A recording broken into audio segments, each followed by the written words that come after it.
Today, we're jumping into one of the most foundational and, let's be honest, one of the most controversial chapters in the entire Bible, Leviticus 18. For thousands of years, this dense legal code has been a source of profound moral guidance for some and some really intense debate for others. So, what does it actually say? Let's dive in and find out. But before we get into the nitty-gritty, let's just zoom out for a second. Think about it. Every single society has rules, right? They're the things that define who we are. For the ancient Israelites, this was a huge deal. Picture them. They're caught between the superpower culture of Egypt they just left and the land of Canaan that they're about to enter. So Leviticus 18 is basically their declaration of cultural independence. It's a statement of identity for a brand new nation. And this is the text we're digging into. It's presented as a direct message from God, delivered right at this critical moment in their history. The main theme, the one you see again and again, is all about being different. It's like a blueprint for unique society, one that's designed from the ground up to set the Israelites apart from everyone around them. Okay, so let's start right there, with that central command. Why these specific laws, and why now? Well, the text gives a surprisingly clear answer right at the beginning. The chapter literally opens by drawing a line in the sand.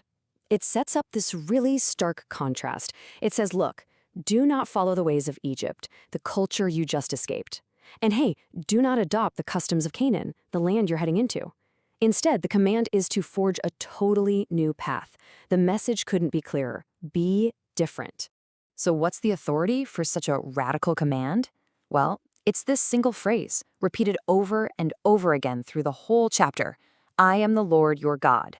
It's like the divine signature at the bottom of the page, the ultimate reason given for everything. This isn't just a friendly suggestion, it's being framed as an absolute decree. So, if you're building a brand new society from scratch, where do you even begin?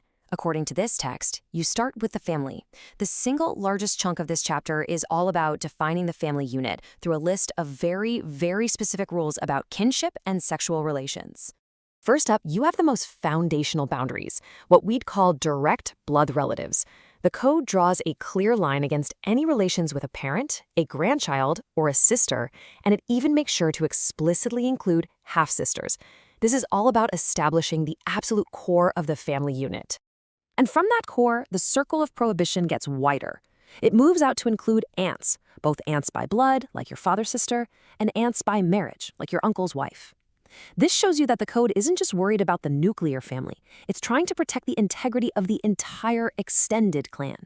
And finally, the rules get into the really complex relationships created by marriage, like those with a daughter-in-law or a sister-in-law.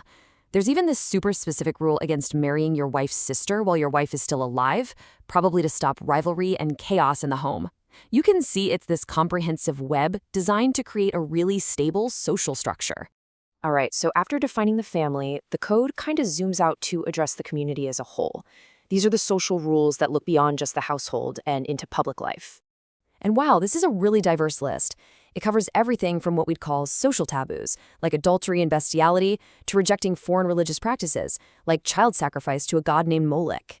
It also includes the very, very debated prohibition of same-sex relations between men, and a rule against intercourse during menstruation, which ties into this bigger theme of ritual purity you see all through the book of Leviticus. But the text doesn't just list these things. It uses incredibly strong language to condemn them. They're called abominations and confusion. So we're not just talking about breaking a rule here. In the eyes of the lawgiver, these acts are seen as a fundamental violation of the way the world is supposed to work. Now, with language that strong, you'd expect some pretty serious consequences, right? And you get them. But maybe not in the way you'd expect. The punishment isn't just social. It's framed as a judgment coming from the land itself. To really get what's at stake, we have to understand this one key word, defile. It means to make something ritually unclean or impure. But here is the crucial twist. The text argues these forbidden acts don't just defile the people who do them. No, they defile the very ground they live on. This quote right here lays out the whole argument. The text is basically saying, hey, you know those people who lived in Canaan before you? The reason I'm kicking them out is precisely because their actions defiled the land.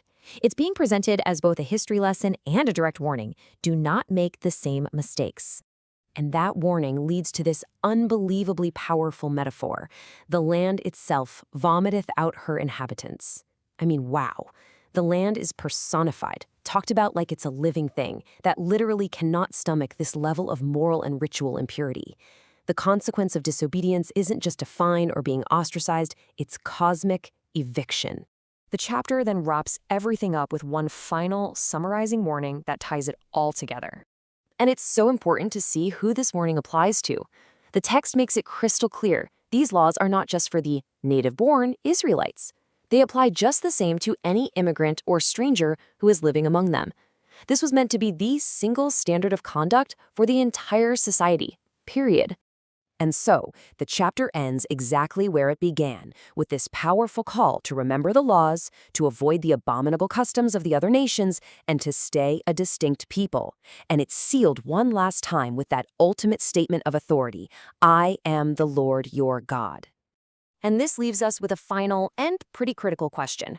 For better or for worse, how do ancient codes like Leviticus 18, with their very specific ideas about purity and family, still continue to echo in our modern world, in our own ideas about what's right, what's wrong, and how society should be structured?